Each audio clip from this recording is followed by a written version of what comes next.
अस्सलाम वालेकुम जी। पाकिस्तान के अंदर मीडिया की बुनत और बनावट जो है वो हमेशा से एक बहुत अहम इशू रही है। पाकिस्तान के मीडिया के अंदर बैरून मुल्क से स्टेक होल्डर की कोई सरमायाकारी शायद करने की ज़रूरत पेश नहीं आई 70 की दहाई तक। उसकी वजह ये थी कि मार्शल लॉ था और मार्शल लॉ ने तमाम मीडिया के ऊपर पाबंदियाँ लगा रही थीं। अखबारात के डेक्लेरेशन दिन रात ज़ब्त हुआ करते थे।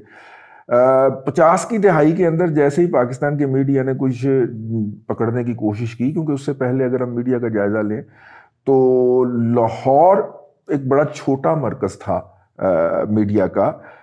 बड़ा मरकज़ जो था वो दिल्ली था लाहौर के मुकाबले में, और कराची के मुकाबले में मुंबई था। तो लाहौर और कराची के अंदर मीडिया की प्रेजेंस उस तरह कम थी। इस्लामाबाद में मीडिया जो है वो तो 80 के दहाई की बाद की बात है ना जी। उससे पहले तो वहाँ पे एक दो अखबारात निकला करते थे। इतनी ज़्यादा जो हमारी है वो क्या कहना चाहिए, पोठोहार जो है उसको उस वक्त तक हाउसिंग सोसाइटियों में नहीं बांटा था हमारे शेर जवानों ने। आज उनका एक मुकदमा भी हुआ है जिस पे उन्होंने बताया है कि जनाब पाकिस्तान बनने से पहले उनको 8,000 ये अलॉट कर गए थे। ठीक है, उनकी मर्जी है, जो मर्जी जिस तरह मर्जी कह दें। आइन और कानून जो होता है वो कागज़ का एक टुकड़ा होता है। हमारा आज का मौजू नहीं है। हमने ये मेरा बड़ा इंटरेस्टिंग टॉपिक है जी, मेरी स्टडी है इसके ऊपर बहुत ज़्यादा, और मैंने अंदर रह के इसको स्टडी किया हुआ है। तो पहले भी मैं इस पर एक दो व्लॉग कर चुका हूँ। साल डेढ़ दो साल पहले की बात है, मैंने आपको बताया था कि पाकिस्तान के मीडिया की बुनत क्या है। मैं आज भी आपको उस पर बताऊंगा, और इसके बताने की ज़रूरत इसलिए भी पेश आई कि आज जो था वो एक ट्वीट नज़र से गुजरी। जनाब तलत हुसैन साहब की सबसे पहले नज़र से गुजरी। तलत साहब ने फरमाया कि जी एक वेबसाइट है इस्लामाबाद की जिसने उनका कॉलम छापने से इनकार कर दिया। तलत साहब के बाद एक ट्वीट जो है वो हमारे अदा जो हैं मुर्तज़ा सोलंकी साहब, उनकी भी आई। वो पता चला वो भी कॉलम लिखते थे, हालांकि उनका अपना बड़ा अच्छा अदारा है नया दौर के नाम से, अगर वो अब रहने दिया गया तो। लेकिन नया दौर, अल्लाह ताला उसे दिन रात तरक्की दे, नया दौर के नाम से है, तो वो उधर भी कॉलम लिखा करते थे। उसके बाद जनाब अल्लाह आपका भला करे, इफ़त रिजवी साहिबा है मोहतरमा, उन्होंने भी यही बताया कि जी वो भी कॉलम लिखा करती थी, वो भी बंद हो गया। और साबर नज़र साहब जो हैं हमारे सोशल मीडिया फ्रेंड हैं, हम उनके बड़े पुराने फ़ैन हैं। तो आजकल जो है ये जज्बा जो है ये दो तरफा हो गया, उनकी बड़ी मोहब्बत है। हम उनके लकीरों के फ़ैन हैं, वो हमारे अल्फाज के फ़ैन हो गए। अल्लाह ताला उन्हें खुश रखे। इन सब के साथ साथ एक और भी केस है जनाब हमारे मुहब्बी बिलाल गौरी साहब का। बिलाल गौरी साहब जो हैं वो लाहौर के एक मुकामी रोज़नामा के एडिटर रहे। फिर जंग के अंदर उनको कॉलम लिखने का मौका मिला। आगाज़ उन्होंने किया था रोज़नामा दुनिया से, मेरा ख्याल है, और दुनिया से फिर उनको मीर शकील रहमान साहब बड़े चाव के साथ बैंड बाजा करके जंग में लेके आए, और वो जंग में कॉलम लिखा करते थे। जंग के अंदर उनका कॉलम सेंसर होकर छपता था, और जब सुहेल वड़ाई साहब के हाथ से सेंसर होकर निकलता था तो उसमें कोई ऐसी बात थी नहीं कि जो चुभ सके। लेकिन इसके बावजूद भी उनको एक डोजियर इल्ज़ाम नामा भेजा गया। इल्ज़ाम नामे के अंदर क्या कुछ लिखा गया इससे बिलाल गौरी भी आगाह नहीं है और हम भी आगाह नहीं। लेकिन बहरहाल उन्हें बताया गया कि आपके ख़िलाफ़ एक डोजियर आया है, तो इसलिए हम आपका कॉलम बंद करने पे फ़िलहाल मुअत्तल कर रहे हैं 3 माह के लिए, और 3 माह के बाद फिर हम देखेंगे। अब वो 3 माह को की बजाय 8 माह हो चुके हैं, लेकिन वो जब भी राब्ता करते हैं अपने दफ्तर के साथ तो उनका कॉलम जो है वो नज़र नहीं आता। बिलाल गौरी का मसला कॉलम नहीं है, बुनियादी तौर पे उनको भूखा मारना है। और भूखा मारना इसलिए है कि वो जो अपना व्लॉग्स करते हैं वो जो है वो बड़े कमाल के हैं वो बड़े कमाल के होते हैं। उनके व्लॉग्स बड़े हार्ड होते हैं, और उसके अंदर वो कुछ नहीं करते अपने पास से। वो किताबें और छपी हुई किताबें जो पाकिस्तान में दस्तयाब हैं उनके चीदा चीदा हिस्से जो हैं वो पढ़ के सुना देते हैं, और अगर अंग्रेज़ी में हो, और ख़ास तौर पे अंग्रेज़ी में ही होती हैं, उनको उर्दू में बता देते हैं। हमें याद है हमने जब सहाफ़त का आगाज़ किया तो हम जब नुसरत जावेद साहब की पार्लियामेंट की डायरी पढ़ा करते थे तो हम कहते थे कि यहाँ पे तो सीधी सीधी बिस्ती कर रहे होंगे पार्लियामेंटेरियन की। तो हमें एडिटर साहिबान ने बताया कि अंग्रेज़ी में कर रहे होंगे ना, अंग्रेज़ी में कर रहे होते हैं ना, उर्दू में जिस दिन करेंगे लग पता जाएगा। तो फिर उनको पता लग रहा है ना जी, आप उर्दू में जब उन्होंने करना शुरू किया। तो अवामुन नास की ज़बान के अंदर आप उसको चैलेंज नहीं कर सकते। तो लिहाजा وہ جو چیلنج ہے وہ صرف آپ کر سکتے ہیں بدیشی زبان کے اندر، تاکہ لوگوں کو ہم بتا سکیں کہ دیکھیں ہمارے ہاں کتنا سویئر کرٹیسزم ہوتا ہے۔ پاکستان کے پورے میڈیا، انگریزی میڈیا کی پبلیکیشن جو ہے وہ 1 لاکھ سے اوپر نہیں جاتی، تو کیا فرق پڑتا ہے؟ ویسے کتنے لوگ پڑھتے ہیں انگریزی میں پاکستان میں؟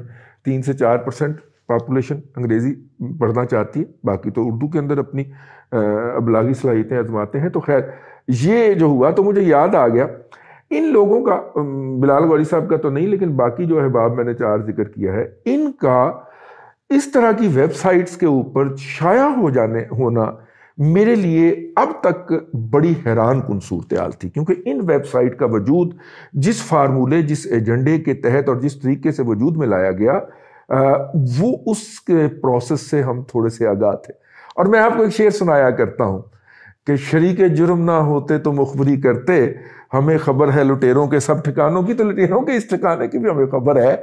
لٹیروں نے جب یہ ویب سائٹ لانچ کرنی تھی تو ہم سے بھی کوئی ٹکرا گیا تھا، ٹھیک ہے، تو یوں زندگی کی راہ میں ٹکرا گیا تھا، وہ ہمیں بھی ٹکرا گیا تھا جی۔ تو انہوں نے ہم سے پورا پلان ڈسکس کیا، تو مطلب کہ کچھ باتیں ہوئی یار، پروفیشنلی مشورہ لے ہی لیا جاتا ہے، کسی نہ کسی لیول پہ کوئی نہ کوئی پارٹی کر رہی تھی مشورہ، تو انہوں نے ان کو ٹی وی آیا ہوا تھا اس پارٹی کو، ہم نے کہا ٹی وی جو ہے بہت زیادہ ہو گئے، ٹی وی کا ویسے بھی خرچہ جو ہے وہ بہت بڑھ گیا ہے، سیٹلائٹ کا خرچہ، اس کے بعد کیبل آپریٹر کا خرچہ، ٹھیک ہے، پھر وہ سارا کچھ رکھنا پڑتا ہے، ویب سائٹ جو ہے وہ مستقبل کا ہتھیار ہے، ویب سائٹ کر لیں، کچھ پارٹیاں ویب سائٹ کی چلی گئی۔ ہمیں امید تھی کہ اس مشورہ سازی کے اندر شاید ہمارا بھی نام نکل آئے گا کسی نوکری کے لیے، نکلا بھی، لیکن وہ بیل منڈے نہ چڑھی۔ ہم نے جب پتا کیا کہ یہ سارے پروسیس میں تو ہم سے مشورہ کیا گیا تھا، اور ایک پوائنٹ جو ہے وہ ساری رپورٹ ہم سے لکھوائی گئی تھی، تو یہ کیا ہو گیا؟ وہ پتہ چلا کہ پاکستان کے اندر جو ہے، پہلے میں آپ کو یہ بتاتا چلوں کہ اس ویب سائٹ سے پہلے یا اس مشورے سے پہلے پاکستان کے اندر جو میڈیا وجود میں آیا، جس کو ہم الیکٹرانک میڈیا کہتے ہیں، اس کا وجود سب سے بڑے ملک امریکہ کے مرہون منت تھا۔ پاکستان کے اندر جو بھی لانچ ہوتا تھا ٹی وی شروع کے اندر 2000 کے بعد آنورڈ، تو اس کو کلین سپورٹ فنڈ سے جو تھا، اگر آپ انگریزی زبان میں کرتے ہیں کوئی ٹی وی لانچ تو آپ کو $16 ملین ملتے تھے نیو یارک کے ایک بینامی، واشنگٹن کے ایک بینامی اکاؤنٹ سے۔ اگر آپ اردو میں کرتے تھے تو $20 ملین ملتے تھے، اور اگر آپ پنجابی یا لوکل لینگویج میں کرتے تھے تو $24 ملین ملتے تھے۔ ان پیسوں کا مطلب ہوتا تھا کہ ان میں سے آدھے جو ہیں وہ فکس ایسٹس کے لیے ہیں، یعنی اس سے آپ ایکوپمنٹ خریدیں گے، اور باقی جو ہے وہ 3 سال کا خرچہ ہوگا، اور 3 سال کے بعد تسی ساڑلی مار گیا، استاڑلی مار گیا۔ اس لیے آپ غور کیجئے گا، پاکستان کے اندر 2000 سے لے کے 2010 تک جتنے ٹی وی لانچ، 2008 تک جتنے ٹی وی لانچ ہوئے ہیں، انہوں نے 3 سال کے بعد ہیوی قسم کی وہ کی ہیں، ٹھیک ہے۔ اچھا، یہ لوگ جو تھے، یہ اینکرز کو بڑھا چڑھا کے تنخواہیں بتایا کرتے تھے، کسی نے لاکھ بھی مل رہا ہوں تو کہنا سی 10 لاکھ کا پیکج مل رہا ہے، کیوں؟ کیونکہ بل کہیں اور سرو ہونا ہوتا تھا، ٹھیک ہے۔ وہ جو بل کہیں اور سرو ہونا ہوتا تھا، وہ بنیادی طور پہ سیٹ کی جیب کو بڑا کرنے کا موقع ملتا تھا۔ ذرا تلاش کریے گا، میرے کو جونیئر جرنلسٹ رپورٹر آج کل FIA کر رہے ہوں تو وہ ہمیں ان کے پاس یقیناً ڈیٹا ہوگا کہ پاکستان کے میڈیا مالکان کے اس دوران امریکہ کے اندر کتنے ایسٹس بنے۔ بڑی بات کیا ہے، ٹھیک ہے، یہ ہوگی رپورٹ جی، یقیناً FIA کے پاس رپورٹ ہوگی۔ ہمارے میڈیا مالکان نے امریکہ سے آنے والے پیسے وہیں پہ ڈال دیے اور یہاں پہ تھوک پہ پکوڑے تلے، ٹھیک ہو گیا، ٹھیک۔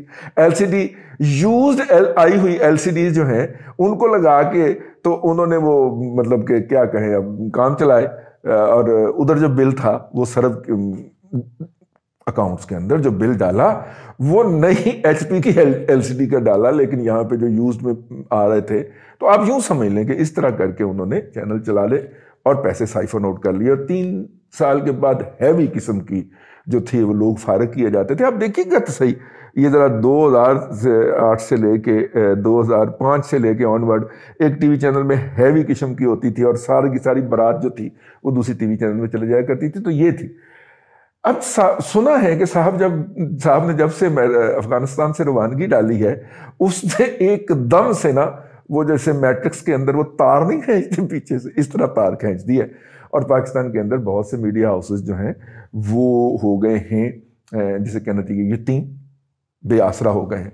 बात फैलती जा रही है, लेकिन क्या करें, बात बड़ी इंपॉर्टेंट है। पाकिस्तान के अंदर जो 3 ममालिक जिनके ट्रैक मैंने रिकॉर्ड किए हैं, जिनकी इन्वेस्टमेंट आई और पाकिस्तान के अंदर मीडिया, एक तो मैंने अमेरिका बहादुर की बात बता दी, दूसरा आप इस बात पर हैरान होंगे, ईरान बहादुर की भी इन्वेस्टमेंट आई है हमारे टीवी चैनल्स के अंदर, और अब भी वो चल रहे हैं ऑपरेट में, ठीक है। उसके अलावा भारत की भी इन्वेस्टमेंट आई हमारे मीडिया के अंदर, और भारत का टीवी जो है अब तक कि कल तक, आज तक उसकी कलर स्कीम पाकिस्तान के किस टीवी के कलर स्कीम से मिलती है, जरा चेक तो करें ना जाके। अब ये आपका काम है कि आप चेक करके उस टीवी तक पहुंच जाओ, आपको पता चलेगा ये भारतीय इन्वेस्टमेंट है। तो वो हुई थी। खैर, अब उसके बाद जनाब उसके बाद फिर सऊदी अरब की और चीन की जो छितरौल शुरू हुई, तो उन्होंने क्या हुई हंसी की करिए, हमने तो इतने पैसे लगाने होते हैं और लगाए हैं, और हमें छितरौल शुरू होती है यहाँ पे मीडिया के ऊपर। वो भैया इन्वेस्टमेंट दूसरों की थी ना। तो उन्होंने ये कहा, उन्होंने फिर मशवरे करने शुरू किए। तो फिर किसी हम जैसे ने उनको मशवरा दिया कि पाए ना वेबसाइट ला जाओ, सारा टीवी सैटेलाइट वगैरह ये भी बेकार हो के, तो ये वेबसाइट में सिमट जाना है और ऑनलाइन मीडिया पे आ जाना है, तो आप इधर आ जाए। तो उन्होंने फिर मुख्तसर तारीख बयान करके आगे बढ़ रहा हूं, उन्होंने फिर वेबसाइट लॉन्च करने का फैसला किया, और एकदम वेबसाइट की बारिश हुई इस्लामाबाद के अंदर। इस्लामाबाद के अंदर वेबसाइट हुई, कोई मेरा ख्याल है कुछ 7 के करीब, जिनसे मैं आगाह हूं, इससे ज्यादा भी हो सकती है, और बड़ी बड़ी हैवी किस्म के उन्होंने पैकेजेस ऑफर किए। लेकिन पाकिस्तान के कुछ दोस्त ममालिक हैं जो पाकिस्तान के अंदर बराह रास्त इंटेलिजेंस नेटवर्क नहीं रखते, और वो पाकिस्तान के अदारों के साथ कोऑर्डिनेट करते। तो फिर उन्होंने कोऑर्डिनेट किया, उस कोऑर्डिनेशन के नतीजे के अंदर वो वेबसाइट्स जो थी वो लॉन्च करने के लिए उनको असिस्टेंस फराहम की गई, और उस असिस्टेंस के अंदर स्टाफ की स्क्रूटनी और रिक्रूटमेंट तक शामिल थी। ठीक है, तो जब स्टाफ की रिक्रूटनी जो है वो कोई शफीक आदमी करेगा, तो मेरा नाम तो नहीं ना जाएगा एज एडिटर ऊपर, ठीक है, जाएगा भी तो ऊपर लाइन फेर दी जाएगी। तो हमें पता चल गया कि हमारा नाम कहां से काटा गया है, इसलिए हम आज ये बम फोड़ रहे हैं। और जालमो सानू उथे अकोमोडेट हो लैंड देंदे थे, आज हम बैठे सोशल मीडिया पे तो ये ना कर रहे होते आपको बेनकाब। तो वो जनाब हमने लॉन्च करवाई बाकायदा वो वेबसाइट, और उस वहां पे हमने बहुत सारे लोग अकोमोडेट किए। मतलब एक एंकर है, वो एंकर साहब को हम बराह रास्त, वो सोशल मीडिया पे नहीं है कि उसको 4-4 लाख लाइक दिलवा के तो हम 22-22 लाख रुपया महीने का उसको एडिशनल दिलवा सकें, तो उसको बराह रास्त ऑब्लाइज करना है। तो उनकी बेगम साहबा का कॉलम जो है इनके अंदर छपना शुरू हो गया, और वो बिगनर जो खातून है जिसका पहले सहाफत में नाम ही कोई नहीं है, उसके कॉलम को हमने 5 लाख रुपए महीना लगा दिया, हमने 8 लाख रुपए महीना लगा दिया, 10 लाख रुपए महीना लगा दिया। और मजे की बात बताऊं, कॉलम भी हम आपको लिख के देते थे, ठीक है ना। हाँ, वो जो शफीक लोग हैं वो कॉलम भी खुद लिख के भिजवाते हैं, कई दफा 2-2 नामों पे एक ही कॉलम छप जाता है, याद है ना आपको। आओ, ये सारा उसी पैकेज का हिस्सा था। अब जब इस बैकग्राउंड के साथ ये वेबसाइट लॉन्च हुई हो, तो मेरे लिए ये बहुत ही तशवीश की बात थी कि तलत हुसैन साहब का कॉलम जो है, या अजय होया नहीं बंद, वो भी होना है। हामिद मीर साहब का भी इस तरह की किसी वेबसाइट पर छपता है।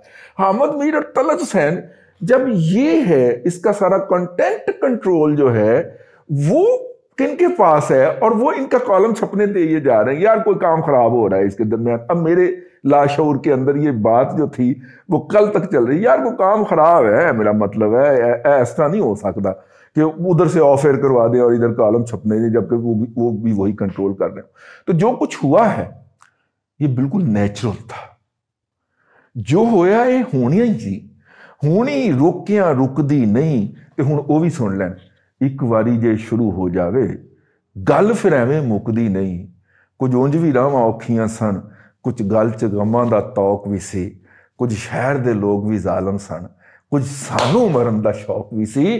ते भाईजान ये हुआ है, अब इस वक्त चीजें अपने नेचुरल फ्लो के ऊपर आई, ठीक है। और बहरहाल ये हुआ है, नहीं होना चाहिए। लेकिन पाकिस्तान के अंदर आजकल एक वीडियो बड़ी वायरल हुई है, वो हर इंडिपेंडेंट जर्नलिस्ट उसको ट्वीट कर रहा है, और उसमें फैशिज्म की जो निशानियां बताई गई हैं, उसमें सबसे पहली निशानी जो है वो ये है کہ سب سے پہلے میڈیا کا گلا گھونٹا جاتا ہے، اور چونکہ اطلاعات کی ایک ڈیمانڈ اور ضرورت موجود ہوتی ہے سوسائٹی کے اندر، تو پھر جھوٹی خبریں گڑھ کے ان کو پھیلایا جاتا ہے، اور پھر ان خبروں کے اوپر یقین کرنا شروع کر دیا جاتا ہے۔ اور میرا جو لفانی فکرہ جو ہے وہ آپ کو یاد ہی ہے کہ کسی بندے کے تباہ ہونے کے لیے اتنا ہی کافی ہوتا ہے کہ وہ اپنے بولے گئے جھوٹ کے اوپر یقین کرنا شروع کر دے اور ایمان لے آئے۔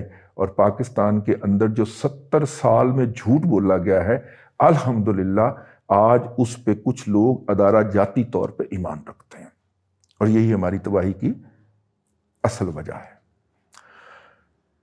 کم سے کم وقت کے اندر میں نے بہت زیادہ باتیں کرنے کی کوشش کی ہے۔ اگر آپ کو اس کی مزید ڈیٹیل چاہیے ہوں تو میرے اسی پیج کے اوپر آپ کو کم از کم 4 سے 5 ولاگ میں نے اس میں ڈیٹیل کے ساتھ کر رکھے ہیں اس موضوع کے اوپر، ان کو تلاش کر کے سن لیجئے گا۔ اللہ آپ کو آسانیاں عطا کرے، اور آسانیاں خلق خدا میں تقسیم کرنے سے کی توفیق عطا کرے۔